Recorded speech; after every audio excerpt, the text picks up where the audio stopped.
dasarkan dengan kesengajaan karena Allah. Oleh karena itu, ketika Tio akan mempersulit Alia ini, maka yang pertama dalam hatimu tanamkan niatmu engkau menikah lillahi ta'ala. Pun kami sering berpesan kepada calon pengantin laki-laki, karena pernikahan itu atau akad nikah ini suatu ibadah. Maka apabila ibadah itu kita mengharapkan diterima oleh Allah, awali dengan niat lillahi ta'ala.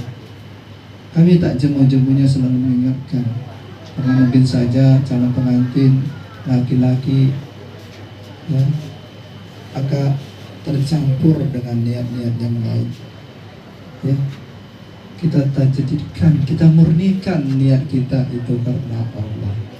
Kalau niatnya karena Allah, Tio, maka seluruh apa yang engkau lakukan kaitannya kewajibanmu sebagai seorang suami dan rumah tanggamu nanti, sejak ijab dan qabul sampai Allah memisahkan ruh dengan jasadmu, yang hal-hal yang ma'ruf itu engkau akan dapat balasan reward pahala dari Allah Subhanahu wa ta'ala.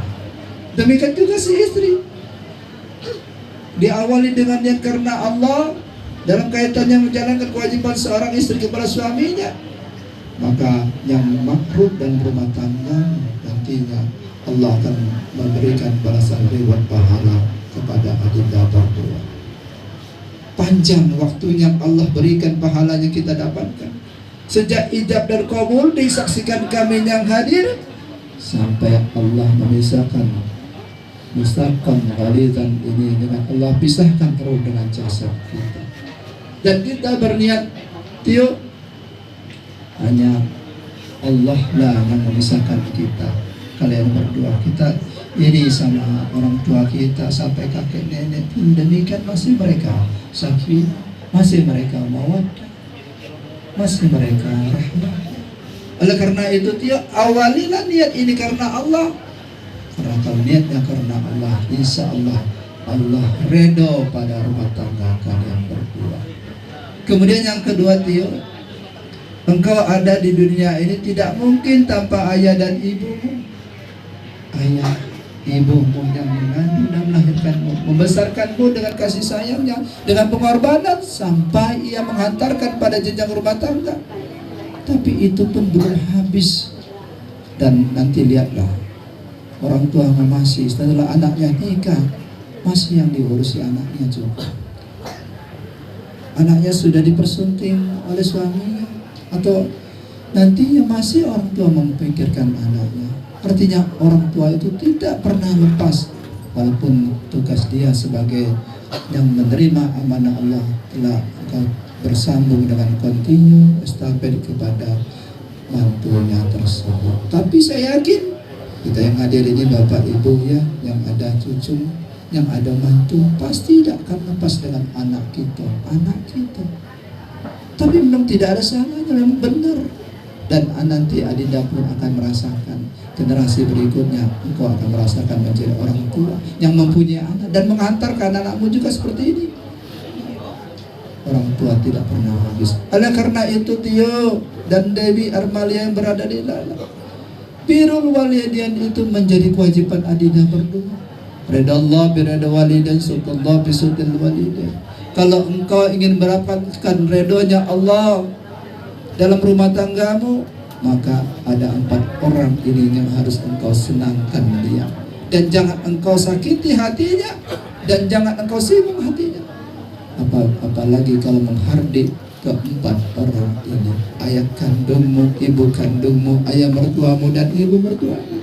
Satu kali saja engkau menghardik mereka atau menyakiti hatinya, mereka tidak redha, maka Allah pun tidak redha pada rumah tangga kalian.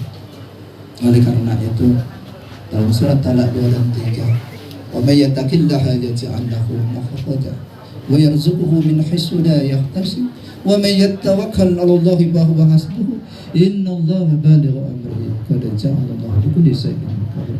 Kalau ingin engkau mendapatkan rumah tanggamu yang sakinah, mawaddah, warahmah, dan ingatlah takwa kepada Allah.